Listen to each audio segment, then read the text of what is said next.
Assalamualaikum warahmatullahi wabarakatuh. Baiklah, sebelumnya perkenalkan nama saya Maulana Anggun Saputra dengan NIM 105210209.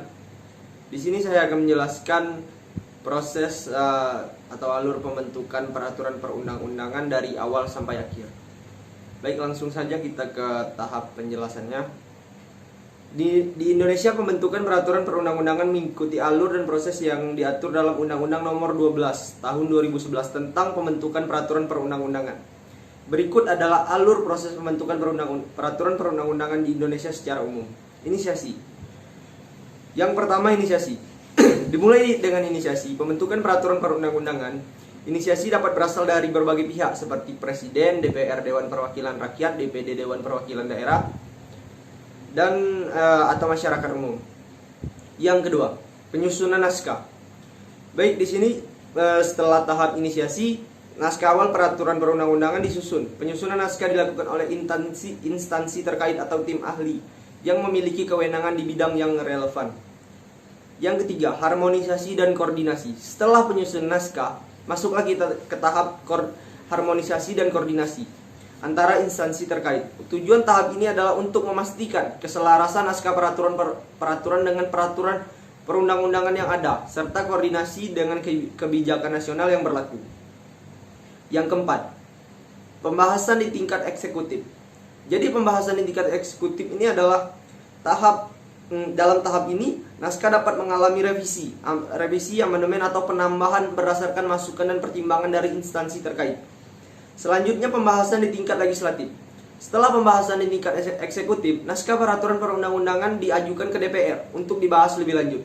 DPR akan membentuk panitia khusus atau panitia kerja yang terdiri dari anggota DPR untuk melakukan pembahasan lebih lanjut terhadap naskah tersebut. Yang selanjutnya, pembahasan di komisi dan fraksi. Jadi di sini naskah peraturan perundang-undangan kemudian dibahas oleh komisi-komisi di DPR yang memiliki bidang tugas terkait dengan materi peraturan tersebut. Selain itu, fraksi-fraksi di DPR juga dapat memberikan masukan dan pendapat terkait naskah tersebut.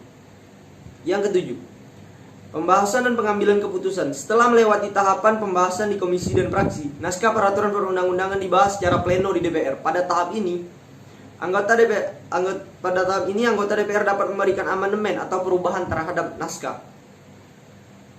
Yang ke-8, persetujuan. Setelah pembahasan selesai, DPR akan memberikan persetujuan atau penolakan terhadap naskah peraturan perundang-undangan. Jika disetujui, naskah akan diteruskan ke Presiden selaku lembaga eksekutif.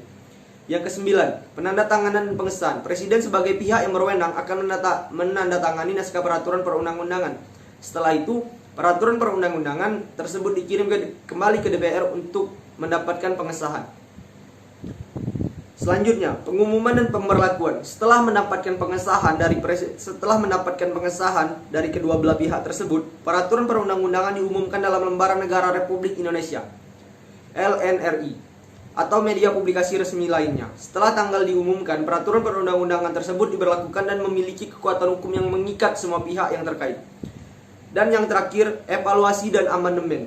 Dalam tahap ini, setelah peraturan perundang-undangan berlaku, pihak berwenang dapat melakukan evaluasi terhadap implementasinya, penerapannya. Jika terdapat kelemahan atau perlu perubahan, peraturan perundang-undangan tersebut dapat direvisi atau diamandemen untuk meningkatkan efektivitas dan relevansinya. Demikianlah penjelasan tentang proses alur pembuatan peraturan perundang-undangan dari awal sampai akhir. Hanya itulah yang dapat saya sampaikan. Lebih dan kurangnya saya mohon maaf. Saya akhiri. Wallahu a'lam bishawab. Wassalamualaikum warahmatullahi wabarakatuh.